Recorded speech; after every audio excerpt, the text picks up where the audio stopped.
تو ٹوٹ گیا ہے، تو بکھر گیا ہے۔ مجھے محسوس ہوتا ہے کہ اب نہ تیری راتیں اور تیری صبحیں اور تیری شامیں غموں میں گزریں گی۔ تو کہتے یوں اس نے ہاتھ رکھے اور یوں آنسو چھٹک دیے۔ کہنے لگا میڈم کیوں میرے اندر کوئی عقیدہ نہیں؟ میں کوئی لوارث ہوں؟ میرا کوئی رب نہیں؟ میں کیوں پریشان رہوں گا؟ میں تو پکا ہوا پھل ہوں، تھوڑے دن گزریں گے قبر میں جاؤں گا، اور جب جنت میں جاؤں گا تو اللہ میری بیٹے سے بھی ملاقات کرائے گا، میرے پوتے سے بھی ملاقات کرائے گا، میرا رب ساری ملاقاتوں کرا دے گا۔ میں اپنے اللہ کی رضا پہ بڑا راضی ہوں۔ وہ خاتون کہتی ہے میرا اور میرے شوہر کا کلیجہ پٹنے لگا۔ میں نے کہا بابا یہ جذبہ کہاں سے ملتا ہے؟ یہ سکون کہاں سے آتا ہے؟ یہ کیفیت کیسے ملتی ہے؟ مجھے کہنے لگا تو نے لینی ہے؟ میں نے کہا ہاں۔ تو کہنے لگا تو بھی گنبد خضرا والے نبی کا کلمہ پڑھ جا، تو بھی رسول اللہ کا کلمہ پڑھ جا، میرے محبوب کا کلمہ پڑھ، اللہ تجھے سکون عطا کرے گا۔ ایک حدیث نہ پڑھ لوں مسلم شریف سے، بخاری سے ایک حدیث نہ پڑھ لوں تاکہ یہ بات مضبوط ہو جائے؟ حضرت ابو طلحہ رضی اللہ تعالی، بیٹا شدید بیمار، مزدور آدمی تھے، کئی دنوں سے گھر تھے۔ بیوی کہنے لگی اگر آپ گھر میں بیٹھے رہیں گے تو کھائیں گے کہاں سے؟ جاؤ آپ مزدوری کرو، میں بیٹے کو دیکھتی ہوں۔ ابو طلحہ مزدوری کرنے چلے گئے۔ شام کو آئے تو بیٹا فوت ہو چکا تھا۔ عورتیں بے حوصلہ ہوتی ہے نا اکثر، پر بیوی نے سفید کپڑا ڈال کے کمرے میں رکھ دیا۔ بیٹا، ماں اور بیٹا ناپ تک تھا رشتہ، بیٹے میں سفید چادر ڈال کے کمرے میں رکھ دیا۔ حضرت ابو طلحہ انصاری آئے، بیٹے کا کیا حال ہے؟ کہنے لگی اللہ کی رحمت میں ہے۔ اللہ کی کیسا جملہ ہے؟ اللہ کی رحمت میں ہے۔ خامد نے کھانا کھایا، بیوی سے ملنے کو دل کیا تو ملاقات ہوئی، فارغ ہو کے بیٹھے تو خاتون اٹھ کے خامد کے قریب گئی، اس کا ہاتھ تھاما، کہنے لگی نبی کریم علیہ السلام کے صحابی ہو، ایک مسئلہ دریافت کرنا تھا، بتاؤ گے؟ کہ پوچھو۔ کہنے لگی اگر کوئی آپ کے پاس امانت رکھوائے اور پھر اپنی امانت واپس مانگے تو کیا کرو گے؟ حضرت ابو طلحہ کہنے لگے پوچھنے والی کیا بات ہے، جس کی امانت ہے واپس کر دیں گے۔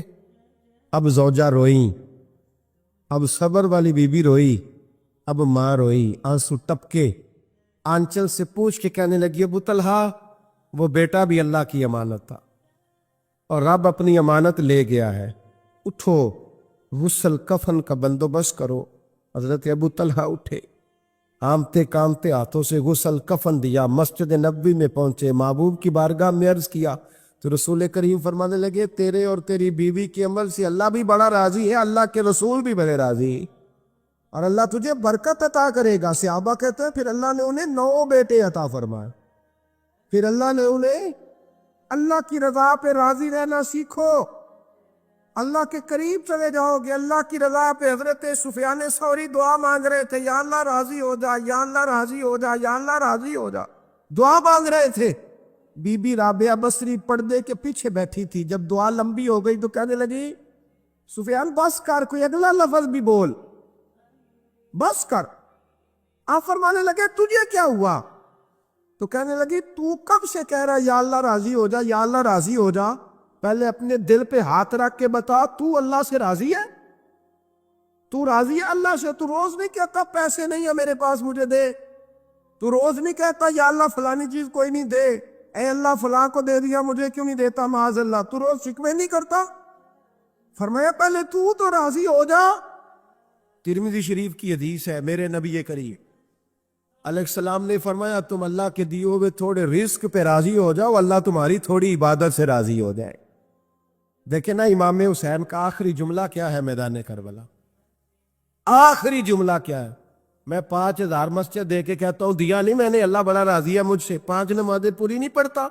امام علی مقام نے نا دل، کلیجہ، جان، اولاد، ہر چیز نکال کے رکھ دی، تو آخری جملہ یہ تھا اے اللہ بتا تو حسین سے راضی ہے کہ ناراض ہے؟ اللہ تو راضی ہے کہ ناراض ہے؟ بھائی پہلی بات رحمت الہی، دوسرا اللہ کی رضا پہ، یعنی عجیب بات ہے نا، جب اللہ کروڑوں دے تو دنیا چھپاتی ہے، اور جب تھوڑا کاروبار ٹھنڈا ہو جائے تو ساری دنیا کو دنیا بتاتی ہے. تو جب میں تو کہہ رہا ہوں کہ میں بندہ ڈھونڈ رہا ہوں جو مجھے ملے، آ کے کہے کہ شکر کا طریقہ بتاؤ، تو مل ہی نہیں رہا. کو ملے جو کہے بڑی خیر ہے، ہر لحاظ سے اپنے رب سے راضی ہو، مل ہی نہیں رہی دنیا. تیسری بات، اگر اللہ کے قریب جانا ہے، یہ ان لوگوں کے لیے جو معرفت الہی کے متلاشی ہیں وہ خاص توجہ کریں. اگر رب کریم کے قریب جانا ہے تو پھر ایک ذہن بنائیں کہ میرا رب میرے ساتھ ہے، میرا رب میرے، نحن اقرب الیہ من حبل الورید. اور درویش کہتے ہیں جے میں تینوں اندر جانا تو پھر مقید جانا، جے میں تینوں باہر جانا تے اندر کون سمانا، اندر بھی تو ہے تے باہر بھی تو، وچ بلا کون نمانا. پھر تصور کریں کہ اللہ میرے ساتھ ہے. حضرت جنید بغدادی رحمۃ اللہ علیہ کہتے ہیں میں نے اپنے مرشد سے کہا کوئی وظیفہ جو پڑھا کرو، تو فرمانے لگے جنید پڑھا کر کے اللہ میرے ساتھ ہے اور اللہ مجھے دیکھ رہا ہے. یہ وظیفہ پڑھا کر. کیمرے لگا دیے ہر جگہ ہماری گورنمنٹ نے، کہتے ہیں کیمروں کی مدد سے پکڑا گیا، کیمروں کی مدد سے مسجدوں کے دروازوں پہ کیمرے، ایئرپورٹوں پہ کیمرے، ریلوے اسٹیشن پہ کیمرے، بڑے بڑے جنرل سٹور پہ کیمرے. نیچے لکھا ہے خبردار کیمرے کی آنکھ آپ کو دیکھ رہی ہے. کیمرے کی آنکھ دیکھے تو لوگ گناہ نہیں کرتے، تو یہ کیوں نہیں سوچتے کہ رب ہمیں دیکھ رہا ہے؟ یہ تصور کیوں نہیں جمتا کہ رب ہمیں؟ اور اللہ فرماتے ولی من خاف مقام ربہ جنتان، جو اللہ کے سامنے کھڑے ہونے سے ڈر جائے گا نا، اللہ اسے 2 جنتیں عطا فرمائے گا. اللہ اسے ایک دفعہ اگر کوئی ڈر گیا اللہ کے سامنے کھڑے ہونے، کتنی دفعہ بولے تو صحیح. اس پر ہمارے مفسرین نے لکھا ہے کہ کبھی زندگی میں ایسا ہو کہ گناہ پر ہمارا پورا قبضہ ہو گیا ہو، گناہ پورا قابو میں آ گیا، اب کوئی روکنے والا نہیں، تو فرمایا جو اس وقت اللہ کے خوف سے ڈر جائے گا اللہ اسے 2 جنتیں عطا فرمائے گا. امام شافعی رحمۃ اللہ علیہ کے زمانے میں نا ایک بادشاہ کا اپنی بیوی سے جھگڑا ہو گیا. تو وہ بھی ملکہ تھی، کسی بادشاہ کی بیٹی تھی، شہزادی تھی. اس نے بھی سخت جملہ کہا، کہنے لگی چل دور ہٹ جہنمی، معاذ اللہ. اب اس نے اپنے خامد کو جہنمی کہا تو وہ کہنے لگا اس کا خامد کہ اچھا تو مجھے جہنمی کہتی ہے، جا پھر اگر میں جنتی نہیں تو تجھے 3 طلاقیں. اب کیسے ثابت ہو کہ جنتی ہے کہ جہنمی ہے؟ کیسے پتہ چلے گا؟ علماء سے پوچھا تو وہ کہنے لگے ہم کیسے بتائیں، کون ڈگری دے کہ تو جنتی ہے کہ جہنمی ہے؟ بات دور نکل گئی. امام شافعی کے پاس گیا، وہ رسوخ رکھتے ہیں علم فقہ کا، ان کے پاس گیا، جا کے کہنے لگا حضور یہ مسئلہ ہے. امام صاحب فرمانے لگے اکیلے میں مجھے ملتے ہو؟ وہ اندر آیا، کچھ دیر گفتگو ہوئی تو امام صاحب فرمانے لگے لو جی یہ بندہ جنتی ہے، اس کی بیوی کو طلاق کوئی نہیں ہوئی، یہ جنتی ہے. آپ کو پتہ ہے لوگ فتویٰ جلدی دے دیتے ہیں، کچھ لوگ خلاف تقریریں کرنے لگے کہ بادشاہ تھا تو امام صاحب نے بچا لیا ہے. کیسے آپ نے ڈگری دے دی کہ جنتی ہے جی؟ تو امام صاحب کہنے لگے تم بحث نہ کرتے تو میں بات پردے میں رہنے دیتا ہوں. سنو، میں نے بادشاہ کو تنہائی میں بلا کے پوچھا ہے کہ کبھی اللہ سے بھی ڈرے ہو؟ صرف اس لیے کہ اس وقت اللہ دیکھ رہا ہے. یہ نیت کبھی بندوں سے ڈر کے تو بندے بڑے گناہ نہیں نہ کرتے، کبھی اللہ سے ڈر کے بھی چھوڑا ہے. تو بادشاہ کہنے لگا بالکل چھوڑا ہے. میری ایک کنیز تھی بڑی خوبصورت، غریب گھر کی ملازمہ، غریب گھرانے کی تھی. ایک دن میں آیا تو میرے کمرے میں صفائی کر رہی تھی، معاذ اللہ میرا اس پہ دل آ گیا، میں نے دروازہ بند کر لیا. دنیا کی کوئی طاقت نہیں تھی، میرا اپنا محل تھا، مجھے کچھ دیکھ بھی لیتا تو کسی میں جرت نہیں تھی مجھے منع کرنے. اور میں چونکہ حکمران تھا اور مطلق العنان تھا، کوئی شکایت بھی نہ کرتا. لیکن جب میں نے اس کی طرف ہاتھ بڑھایا تو اس نے ایک ہی لفظ کہا، کہنے لگی تو اللہ سے نہیں ڈرتا؟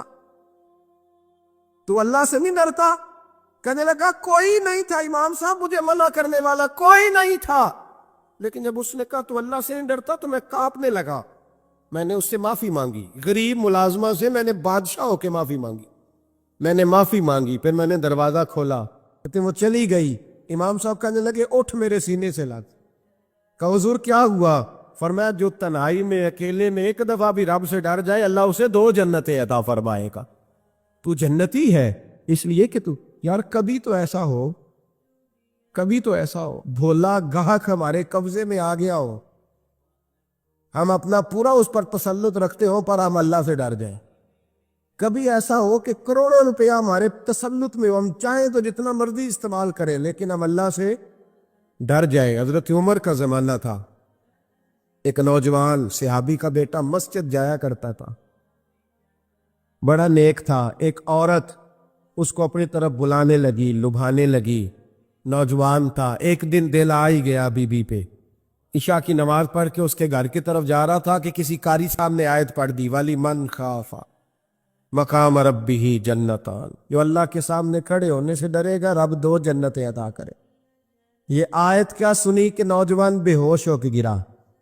کسی نے باپ کو خبر دی کہ تیرا بیٹا بے ہوش ہے. باپ گھر لائے، بالوں میں ہاتھ پھیرا، بیٹے کیا ہوا؟ اس نے آنکھیں کھول کے کہا ابا جی میں نے گناہ کیا نہیں، لیکن میرا قبضہ پورا ہو گیا تھا گناہ پہ. وہ بالکل راضی تھی، میں چاہتا تو میں گناہ کر لیتا لیکن میں اللہ سے ڈر گیا. کیا واقعی رب مجھے 2 جنتیں دے گا؟ تو باپ نے ماتھا چوما کا بیٹا اللہ کے وعدے بڑے ہی سچے ہیں، بڑے سچے ہیں. تو یہ تصور کر کہ اللہ مجھے دیکھ رہا ہے، پھر ڈر جا، واقعی 2 جنتیں دے گا. اس نوجوان نے چیخ ماری اور روح ہی پرواز کر گئی. رات کو جنازہ پڑا، دفن کر دیا. صبح حضرت عمر آئے، فرمایا اتنا نیک نوجوان تھا تو مجھے کیوں نہیں بتایا؟ میں اس کے غسل میں شریک ہوتا، کفن میں شریک ہوتا، میں جنازہ پڑھاتا. حضور بس رات دیر ہو گئی، دفن کر دیا. امام سیوطی نے لکھا، ابن کثیر نے لکھا، ابن عساکر نے لکھا. حضرت جناب عمر فاروق فرمانے لگے مجھے بتاؤ تو صحیح اس کی قبر کہاں ہے؟ نیک ہو کوئی بندہ تو قبر پہ جانا چاہیے. فرمایا بتاؤ قبر کہاں ہے؟ حضرت عمر کو قبر پہ لے گئے تو سیدنا فاروق اعظم قبر پر کھڑے ہو کے فرمانے لگے نوجوان مجھے امید ہے اللہ نے تجھے 2 جنتیں دی ہوگی. حضرت عمر کہتے ہیں مجھے اللہ کی قسم قبر کے اندر سے بول پڑا کامل پیرونا دے باہو قبر جنا دی جیوے. قبر کے اندر سے بول پڑا، کہنے لگا عمر امید والی بات نہیں، میرے رب کے وعدے بڑے سچے ہیں، اس نے واقعی مجھے 2 جنتیں عطا فرمائی، اس نے واقعی 2 جنتیں دی ہیں. کبھی کوئی کام تو ایسا ہو جو صرف اللہ سے ڈر کے چھوڑا جائے. ہونا چاہیے کہ نہیں ہونا چاہیے؟ آپ یقین کریں بچوں سے ڈر کے ہم نے بڑے کام چھوڑ دی، بھائیوں سے ڈر کے چھوڑ دی، دنیا داروں سے ڈر کے چھوڑ دی. اور کبھی کبھی میں کہہ دیتا ہوں کہ بہت سارے ماں باپ نے اولاد سے ڈر کے چھوڑا، بہت سارے استاد شاگردوں سے ڈرتے ہیں، الا ماشاءاللہ کچھ پیر مریدوں سے ڈرتے ہیں. کاش ہم اللہ سے ڈرنا شروع کر. جب رب سے ڈرو گے پھر کسی اور سے نہیں ڈرو گے. اللہ کا خوف سنوارتا ہے، سجاتا ہے. یہ ذہن بنائے. حضرت سیدنا عبداللہ ابن عمر رضی اللہ تعالیٰ عنہ کر رہا تھا تو صحرا میں میں کھانا کھانے کے لیے بیٹھا. ایک چرواہا بکریاں چرا رہا تھا، میں نے دعوت دی روٹی کھا لو. کہنے لگا میں نے روزہ رکھا ہے. آپ فرماتے غریب آدمی تھا، نفلی روزہ. میں اٹھ کے قریب گیا، میں نے کہا پتہ تو کروں صرف روزے دار ہے کہ نیک بھی ہے؟ صرف کچھ روزے دار ہوتے ہیں پر نیک ہے؟ ناراض نہ ہو جائیے گا، حضرت عبداللہ ابن عمر کی بات کر رہا ہوں. کچھ نمازی ہوتے ہیں پر نیک، حاجی ہوتے ہیں پر نیک وہ تقوی نہیں اختیار کرتے، مقاصد نماز اور مقاصد روزہ نہیں جانتے. کہتے میں قریب گیا تو میں نے جا کے اسے کہا یہ بکری بڑی پیاری ہے، بیچ نہیں دیتا میرے ہاتھ؟ کہنے لگا میری نہیں، میں تو چرواہا ہوں، تنخواہ پہ بکریاں چراتا ہوں، کسی اور کی ہے، مالک کوئی اور ہے. تو فرماتے ہیں میں نے اسے کہا کہ مالک کو کہہ دینا کہ ایک بکری بھیڑیا لے گیا تھا، یہ 300-400 بکریاں، مالک کو کیا پتہ؟ کہنا ایک بھیڑیا لے گیا ہے. تو کہتے ہیں اس نے داڑھی جھاڑی تو گرد اڑی. غریب آدمی مٹی میں لپڑا ہوا لیکن اس کی آنکھوں میں اتنی روشنی.